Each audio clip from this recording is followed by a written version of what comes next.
lonely rancher found a young Apache girl hanging upside down on a cactus next to a sign that read, "White man shows no mercy."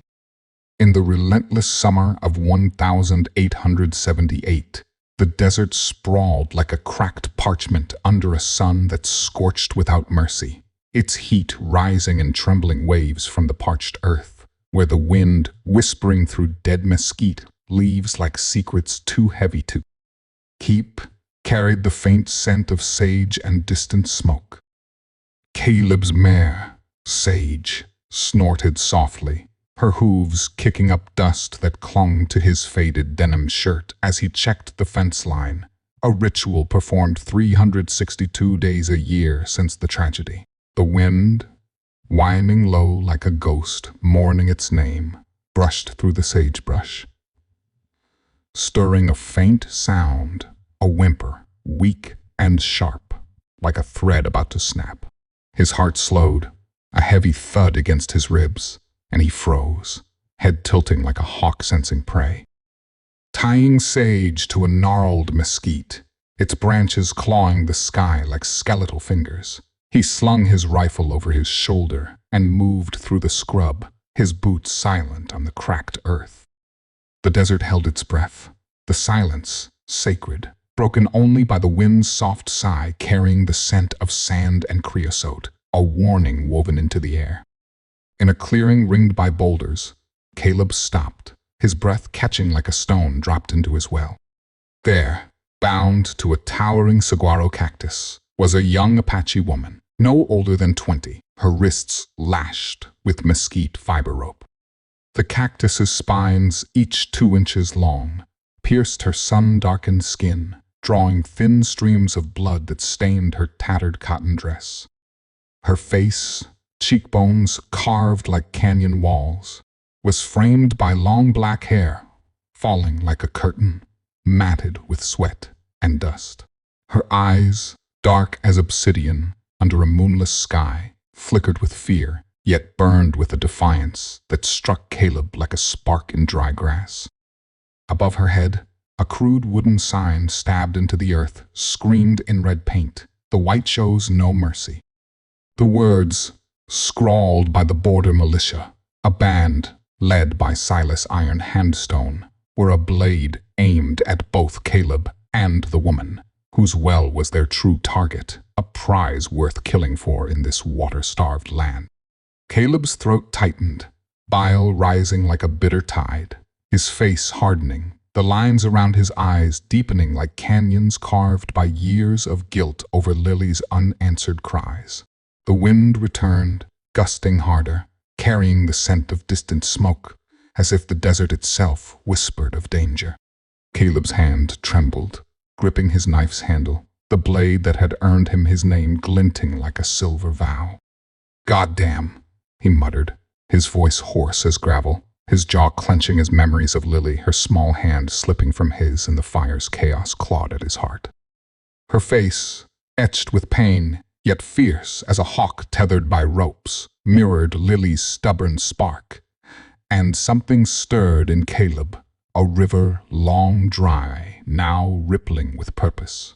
The militia's sign was a threat, not just to her, but to his well, the lifeblood of his 200 acres, tying their fates together in this harsh land. He stepped forward, the wind brushing his face like a ghost's touch, and sliced the ropes, each cut a defiance of the militia's curse. Ayanna collapsed, light as a broken bird, and Caleb caught her, her body trembling in his arms.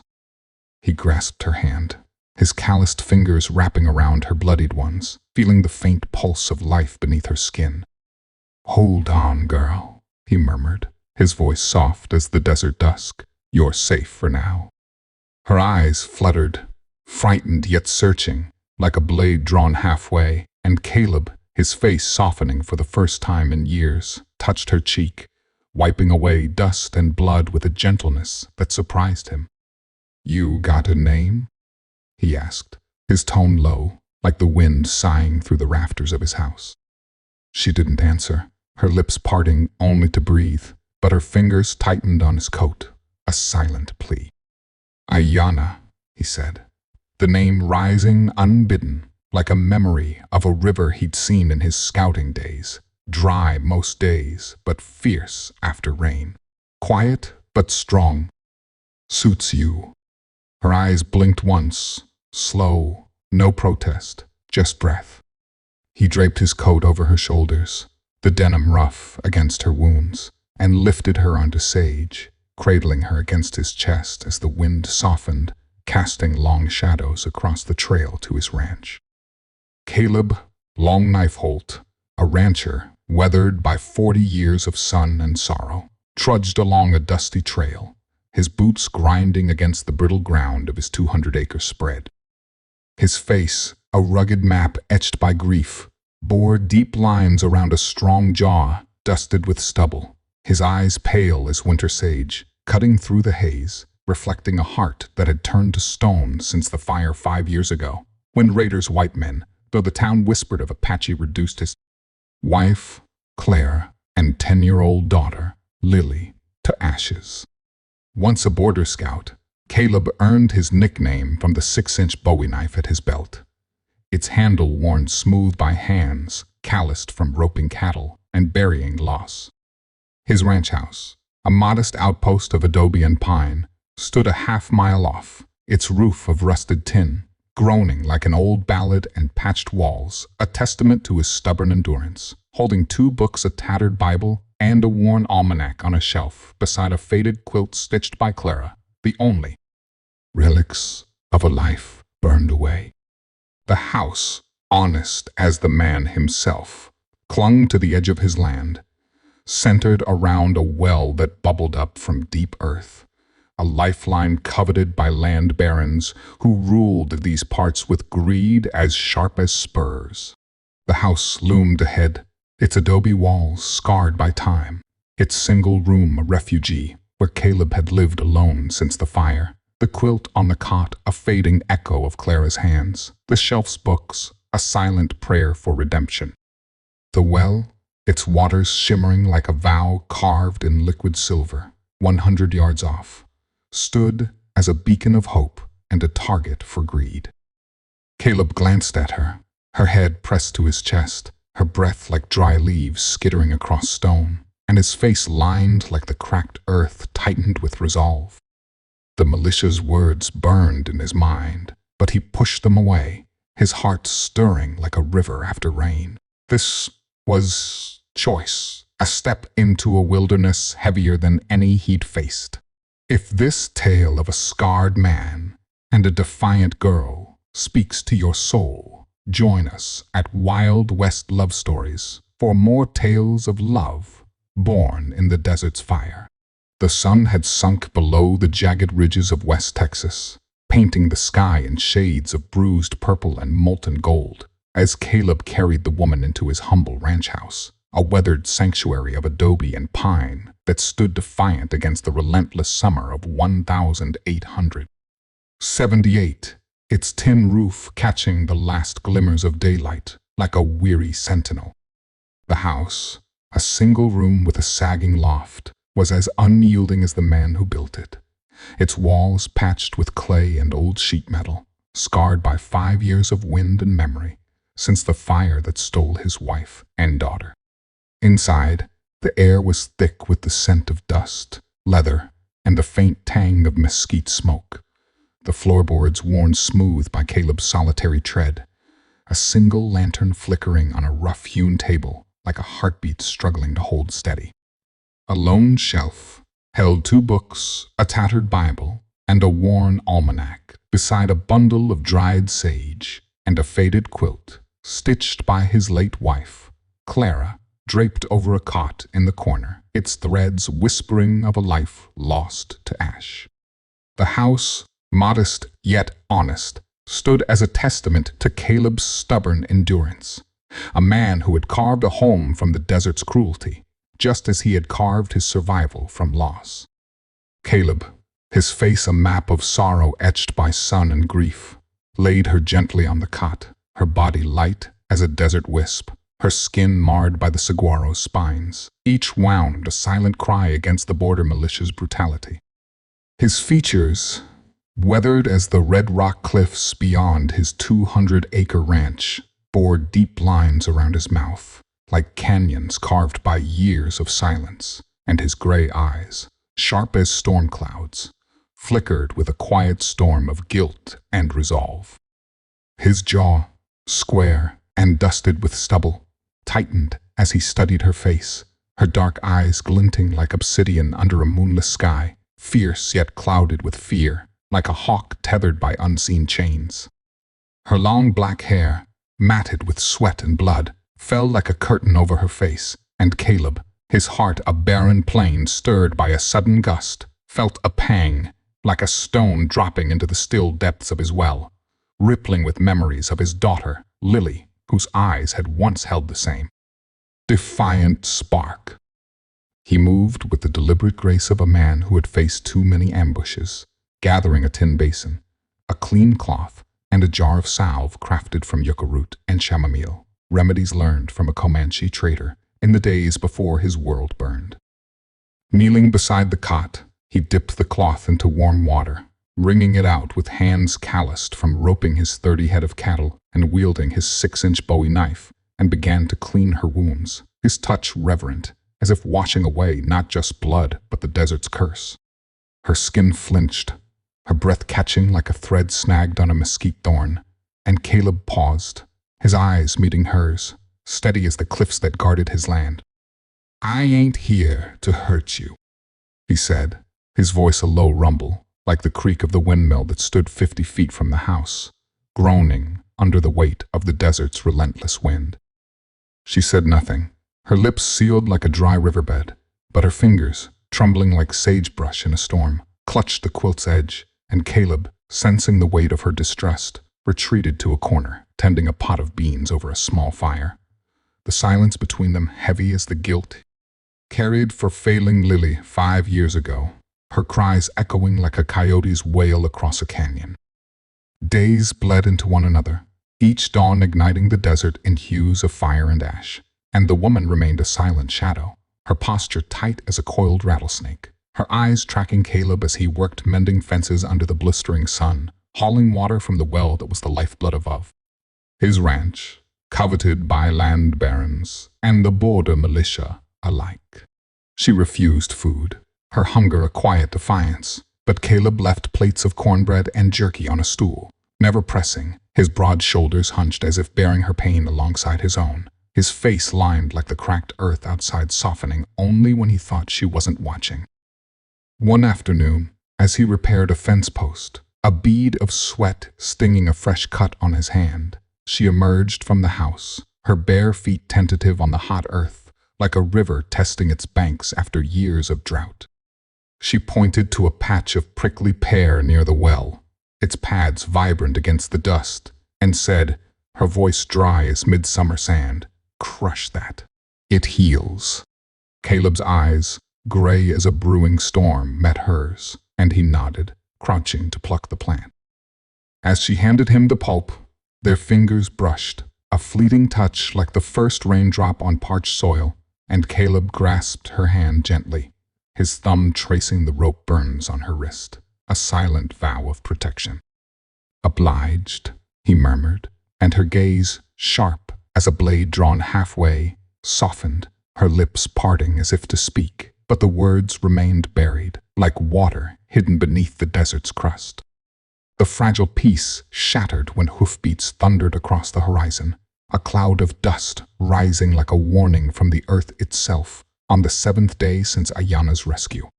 Word of a surviving Apache girl had reached Thevan Captain Silas Iron Hand Stone, a man whose ironclad fist and hatred for Native Americans matched his greed for Caleb's well, the only reliable water source within 20 miles.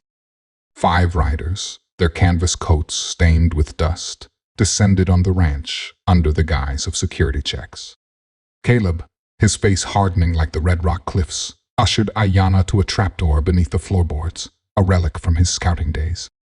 As she descended, her hand lingered in his, squeezing tightly, her eyes wide with fear but trusting, like a star piercing the night.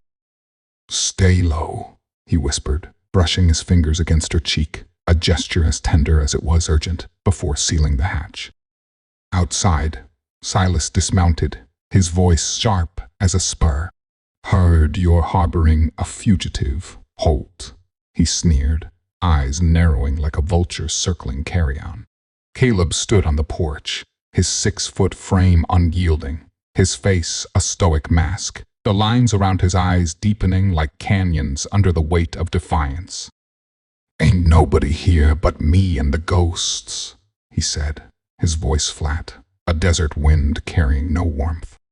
The men searched, kicking over barrels, threatening to torch the barn, but Caleb's gaze, cold as his blade, held them at bay. Silas spat into the dirt, his parting words of venomous promise. "We'll be back, long knife. No mercy." As the dust settled, Caleb lifted the trap door, and Ayanna emerged, her breath ragged. She reached for his hand, her fingers trembling but firm, and Caleb pulled her into a brief embrace, his arms a fortress against the gathering storm, the house's walls bearing witness to a trust as fragile and fierce as the desert itself. As the dust of the border militia's departure settled over the 200-acre ranch, the West Texas night unfurled its velvet cloak, the stars blinking into view like ghosts awakening from a restless slumber, their light casting faint shadows across the adobe and pine walls of Caleb's house, a modest outpost scarred by 5 years of wind and memory, its sagging tin roof creaking under the weight of a desert wind that whistled low through the rafters, whispering like a ghost remembering its name. Inside, the single room glowed faintly under the lantern's flicker, its flame dancing on the rough-hewn table beside a tattered Bible and a worn almanac, relics of a life Caleb had buried alongside his wife, Clara, and daughter, Lily, whose faded quilt draped the cot where Ayaya now sat, her posture no longer coiled like a rattlesnake, but softened like a river testing its banks after a long drought. Caleb, his face with its deep lines carving canyons around a strong jaw dusted with stubble, stood by the fire, his gray eyes, sharp as storm clouds, fixed on the embers as if searching for answers in their dying glow. Ayanna's face, no longer just fearful, but burning with a quiet fury that matched the wind's restless hum outside. The silence between them was heavy, not empty but charged, like the air before a thunderstorm. And Caleb felt it press against his chest, a weight as familiar as the guilt that haunted him since the fire that stole his family 5 years ago, their cries echoing like a coyote's wail across a canyon. Ayanna's fingers, still marked by rope burns, traced the quilt's faded threads, and she spoke at last, her voice dry as the riverbeds in midsummer, yet steady, like the pulse of the well 100 yards from the house. "My people, they died at a spring poisoned by men who called us thieves," she said, her words cutting through the silence like a knife through mesquite, each syllable carrying the pain of a massacre that left her clan broken, their bodies strewn across a canyon 20 miles north, marked by a sign. Scrawled in blood, the white shows no mercy. Her eyes, fierce as a hawk tethered by grief, met Caleb's, and he saw in them a storm trapped, a fury too big for her slender frame, her shoulders trembling like sagebrush in a gust. Caleb's throat tightened, bile rising like a bitter tide, his face hardening, the lines around his eyes deepening like the cracked earth outside, as memories of Lily, her small hand slipping from his in the chaos of flames, clawed at his heart. He stepped closer, the floorboards creaking under his boots, and sat across from her, the lantern casting shadows that danced like mourners on the adobe walls. "I lost my own," he said, his voice a low rumble, like thunder on the horizon. "Clara, my wife, and Lily, my girl, 10 years old, burned by raiders, not your people, but men like those who hunt you." The confession, unspoken for years, spilled out like water from his well, raw and unfiltered, and his eyes, gray as the cliffs beyond his ranch, glistened with a pain he'd buried under silence. Ayanna's gaze softened, her lips parting as if to speak, but instead she reached out, her hand trembling like mesquite leaves, and placed it on his, her fingers cool against his calloused skin, a touch that sent a shiver through him like the first raindrop on parched soil. Caleb squeezed her hand gently, his thumb tracing the scars on her wrist, a silent vow that their pain, though different in tongue and blood, was one. The wind sighed outside, brushing through the sagebrush like whispers of the past, and Caleb, his face softening for the first time since the fire, leaned forward, brushing his fingers against her cheek, wiping away a tear she hadn't shed, his touch as deader as the desert dusk. "We ain't so different, you and me," he murmured, his voice a river running deep. And Ayanna, her eyes no longer a blade drawn halfway but open, vulnerable, nodded, her breath warm against his hand. In that moment, under the lantern's glow, the house, its walls patched with clay, its quilt a fading echo of Clara's love, became a sanctuary, not just for Caleb's solitude, but for a bond forged in shared loss, as fragile and fierce as the well that sustained them.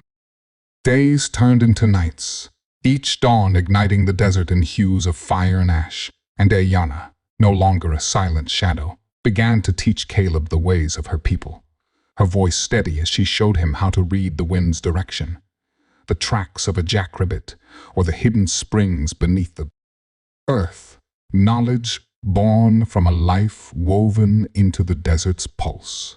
Caleb, his broad shoulders less hunched, his face less a mask of stone, taught her in return, guiding her hands on his rifle, its barrel gleaming under the sun, and showing her how to aim with the precision of a scout who'd survived 15 years on the border. One afternoon, as Ayanna fired a shot that struck a tin can 50 yards off, she turned, her face alight with a smile, small but radiant, like a star piercing the night. Caleb, his heart stirring like a river after rain, grasped her hand, pulling her close, and wrapped her in a brief embrace, his arms a fortress against the world's cruelty. "You're a natural," he said, his voice warm as the embers in his hearth, and Ayanna, her cheek pressed to his chest, let out a soft laugh, her breath like dry leaves skittering across stone. Their partnership grew, a dance of survival and trust, as they moved through the ranch, Caleb showing her how to mend a fence with wire and sweat, Ayanna pointing out plants that healed or poisoned, their hands brushing in the work, each touch a thread weaving them closer. One evening, under a sky heavy with stars, they sat by the well, a pulse of life defying the desert's thirst, and Ayanna leaned against his shoulder, her hair falling like a curtain over his arm, the wind softening as if to cradle their moment. Caleb kissed her forehead, a gesture as gentle as the breeze, and whispered, "We'll face what's coming together." The desert watched, its silence a prayer, as two scarred souls became allies, their bond a flame flickering against the gathering storm of Silas Iron Handstone's return, a threat as certain as the dust carried on the wind. The dawn broke with a vengeance, the sun igniting the horizon in a blaze of crimson and gold, casting long shadows across Caleb's 200-acre ranch, where the adobe and pine house, its sagging tin roof scarred by 5 years of relentless wind, stood as a weary sentinel, its sin room holding a tattered Bible, a worn almanac, and a faded quilt stitched by Clara, relics of a life now woven into the fragile bond between Caleb and Ayanna, who stood side by side, their silhouettes framed against the WWL, 100 yards off, its water glinting like a promise under the rising light. Caleb's face, a rugged map etched by 40 years of sorrow, bore deep lines like canyons around a strong jaw dusted with stubble, his gray eyes sharp as storm clouds, flickering with a resolve as unyielding as the red rock cliffs beyond. Ayanna, her face etched with high cheekbones, sharp as ridgelines, lips cracked but full, her dark eyes burning like obsidian under a moonless sky, stood with a posture fierce yet graceful, like a hawk poised for flight, her long black hair swaying in the wind that returned, gusting harder than usual, carrying the scent of sand and distant smoke, a whisper of the storm to come. The air grew heavy, charged with the weight of an unspoken threat, as Ayanna, her senses honed by Apache teachings, spotted faint tracks near the well-shallow scratches in the earth, laced with a bitter chemical tang, the hallmark of the border militia's poison, a tactic used to choke the life from small ranches like Caleb's, forcing owners to flee or perish. Her breath caught, like a thread snagged on a mesquite thorn, and she grasped Caleb's hand, her fingers trembling but firm, her eyes locking onto his with a fire that spoke of survival. "They're coming," she whispered, her voice dry as the riverbeds in midsummer, and Caleb, his face hardening, the lines around his eyes deepening like the cracked earth, nodded, his thumb tracing the rope burns on her wrist, a silent vow that the well their lifeline would not fall. The wind sighed, brushing through the sagebrush like whispers of ghosts, remembering their names, and Caleb, his heart a barren plain now stirred by Ayanna's presence, pulled her close, his lips brushing her forehead in a fleeting kiss, as tender as the desert dusk, sealing their pact to face the coming storm together. They prepared with the urgency of those who knew time was a thief, Ayanna mapping the terrain with her knowledge of hidden paths, her movements swift as a shadow slipping through the mesquite groves, while Caleb, his 6-inch Bowie knife gleaming at his belt, checked his rifle and revolver. He, hands steady as the cliffs that guarded his land. The ranch house, its adobe walls patched with clay, its quilt a fading echo of Clara's love, stood as a silent witness to their resolve, its single room a sanctuary now charged with purpose. By noon, the horizon darkened with dust, a cloud rising like a warning from the earth itself, and the thunder of hoofbeats 10 riders strong heralded the arrival of thieving Captain Silas Iron Handstone, his iron-clad fist glinting under his glove, his eyes narrow as a vulture circling carrion, leading the border militia in a raid to claim the well and erase the defiance of a lone rancher and an Apache girl. The battle erupted with the ferocity of a summer storm, the desert trembling under the crack of gunfire and the shouts of men as Ayanna, using her Apache guile, led 3 riders into a narrow gulch 200 yards west, where she vanished into the shadows of boulders, her movements silent as the wind that softened to a hush, luring them into a trap where she struck with a borrowed knife, her face fierce with the fury of her lost clan. Caleb, his face a stoic mask, the lines around his eyes like canyons carved by grief, stood by the well, his rifle spitting fire, dropping 2 men before they could reach the water, his bullets as precise as the scout he'd been for 15 years. The militia pressed harder, their torches threatening to set the barn ablaze, its 30 head of cattle lowing in panic, but Caleb, his gray eyes blazing, held the line, his revolver a thunderclap in the chaos. Silas, his voice sharp as a spur, charged through the dust, his iron fist raised, and Caleb met him in a clearing by the well, their clash a dance of steel and rage, the Bowie knife flashing like lightning against Silas's saber. Caleb, his face etched with resolve, fought with the ferocity of a man defending not just water, but a future, his blade slicing through Silas's defenses, drawing blood that stained the earth red as the militia's sign. A saber cut grazed Caleb's side, and he stumbled, blood soaking his shirt, but Ayanna, emerging from the gulch, her face alight with terror and defiance, rushed to his side, grasping his hand to steady him. Her breath ragged as she screamed, "Stay with me." Caleb, his vision blurring, pulled her into a fierce embrace, his arms a fortress against the world's cruelty, and with a final thrust, drove his knife into Silas's chest, the militia leader collapsing like a felled mesquite, his iron fist still as the desert fell silent.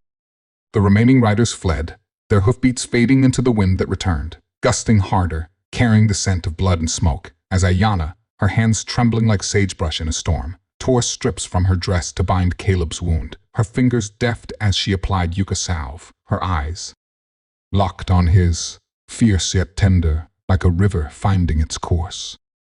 Caleb, his face pale but resolute, touched her cheek, his calloused fingers tracing her jaw, and whispered, "You're my reason now," his voice a rumble like thunder fading into dusk. Beneath the moon, Caleb, his face a weathered ledger, each wrinkle a tally of loss of 40 years' sorrow, lines carved like canyons around a stubbled jaw, slid his coarse, sun-scorched fingers through Ayanya's raven-black hair, each strand a silken whisper against his callous touch, like dirt.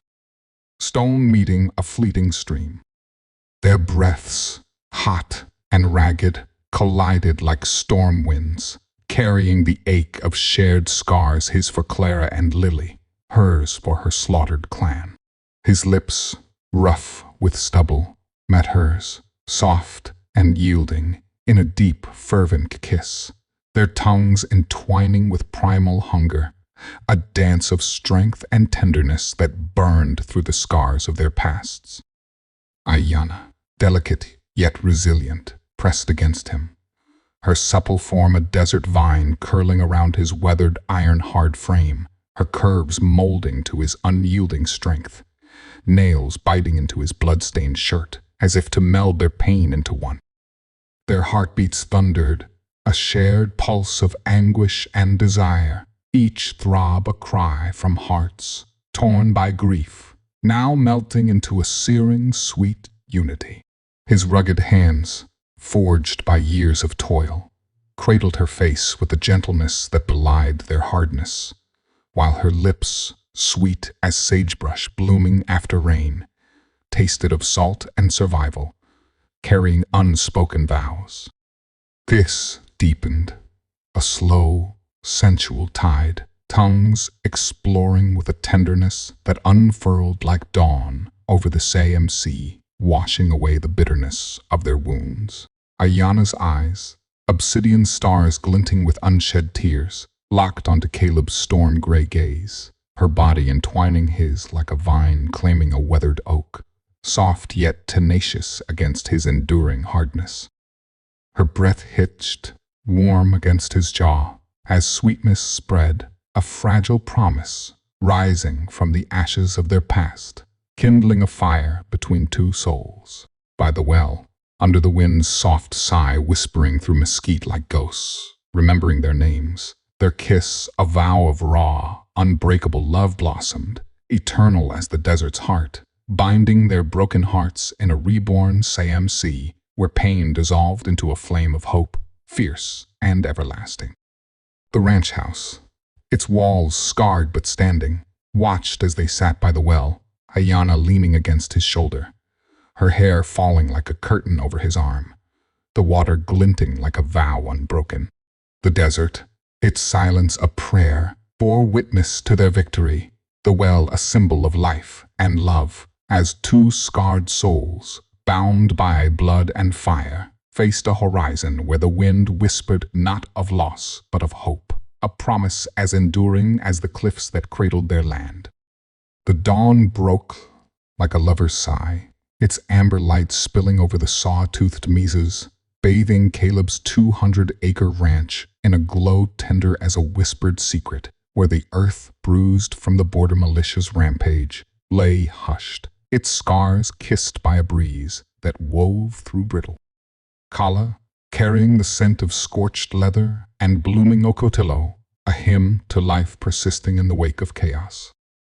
The well, steadfast, at the land's heart, pulsed with water clear as a prophet's dream, its ripples a quiet testament to endurance, standing resolute amid the wreckage of splintered saddles and spent shells, where Caleb Long Knife Holt, his 40 years etched in sinew and resolve, leaned against a gnarled fence post, his chest swathed in bandages from Ayana's deft hands, the pain in his side a fading pulse, his eyes gray as ash after a wildfire, scanning the horizon with a scout's vigilance, their depths alight with a warmth new as the morning. Ayana, her form lithe as a pronghorn gliding through sage, knelt beside him, her skin kissed by the sun's first caress, her full lips parted in a breath heavy with survival, Her eyes, dark as a canyon's heart at midnight, blazing with an unbroken spirit. Her hands, scarred yet steady, clutching. Desert lavender, its fragrance a prayer, rising from the dust. Her presence a melody threading through the desert's silence, harmonizing with the wind's low chant. The land, its breath a murmur through thorny branches, seemed to kneel to their resilience. The air thick with the promise of rebirth, like a seed stirring beneath cracked clay. And Caleb, his shoulders broad as the mesas guarding their valley, reached for Ayanna's wrist, his fingers rough as sandstone, brushing her faded scars with a reverence that spoke of battles shared, their touch a bridge across the chasm of their pasts, where loss had once ruled like a merciless sun. Her pulse, quick as a jackrabbit's bound, thrummed beneath his thumb, and she leaned closer, her body a slender arc against his weathered frame, her warmth a spark igniting the cold hollow of his chest, where grief for Clara and Lily lingered, now softened by a love fierce as the desert's pulse. Their breaths, hot and ragged, collided like storm winds, carrying the ache of shared scars, and Caleb's lips, rough with stubble, met hers, soft and yielding, in a deep, fervent kiss, their tongues entwining with primal hunger, a dance of strength and tenderness that burned through their wounds.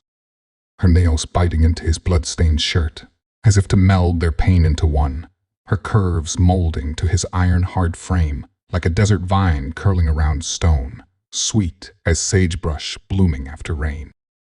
Her eyes, obsidian stars glistening with unshed tears, locked onto his storm-gray gaze, her breath hitching, warm against his jaw, as their kiss deepened, a slow, sensual tide washing away bitterness, kindling a fire between two souls, eternal as the desert's heart.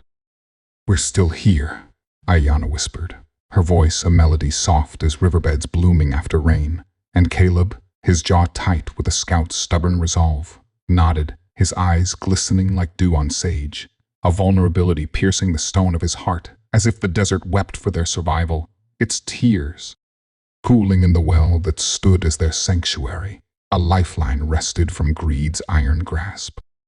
They rose, their steps a quiet waltz across the earth, the ranch a canvas of scars and hope, its fences splintered but mendable, its barn a sentinel of charred beams holding fast, where Caleb's 30 cattle lowed in a chorus of defiance, a borderland custom of clinging to life where water was. Wealth and trust, a rare coin. Ayanna, swift as a shadow slipping through dusk, gathered stones to shore up the corral, her hands deft as a weaver bird's, each stone a prayer for stability, her Apache wisdom reading stars, like scripture guiding her to hidden springs, her spirit a flame dancing in the wind, unquenched by her clan's loss. Caleb, his strength returning like a stream after drought, hauled beams to rebuild the shed, his muscles taut beneath a sweat-soaked shirt, his brow furrowed with a scout's focus, his bowie knife sharp from felling Silas tucked at his hip, a silent guardian, his heart no longer a fortress, but a hearth warmed by Ayanna's presence, her resilience mirroring his own. Months wove into seasons, each sunset painting the desert in strokes of amber and rose, and the ranch, once a lone outpost, blossomed with quiet vitality, the well's water feeding a patch of maize and beans Ayanna planted, their green shoots a rebellion against arid soil, a practice of borderland. Folk coaxing harvests from dust, their roots drinking deep from the well. Ask. Ayanna, her form softened by the gentle swell of new life beneath her cotton dress, wove willow baskets, her fingers nimble as a weaver's, her Apache song soft as moonlight on water, filling the evenings, tales of her people's courage etched in the stars. Caleb, his hands calloused but gentle, carved a cedar rattle for their coming child, his touch precise as a scout's aim, his eyes, once clouded by grief, bright as dawn over the mesas, his love a steady fire, like the lantern glowing in their home, casting shadows dancing like spirits of their union. One twilight, Under a sky blazing with stars like scattered promises, they stood by the well, its water a mirror of their dreams. And Ayanna, her hand on her womb, whispered, "Our child will run free like the wind over the dunes." Caleb, his face softened by a smile rare as rain, drew her close, his lips grazing her temple, a kiss light as a feather in the breeze, his rugged hands cradling her face, their bodies entwined like roots of a single tree, their love a song sung in the desert silence as enduring as the granite cliffs guarding their valley. Their legend, whispered in borderland cantinas, told of two souls who defied hate's curse, their well a fountain of hope in a land of greed, their bond a testament to love's triumph, etched in dust and stars, a hallelujah rising from the desert's heart, eternal as the land.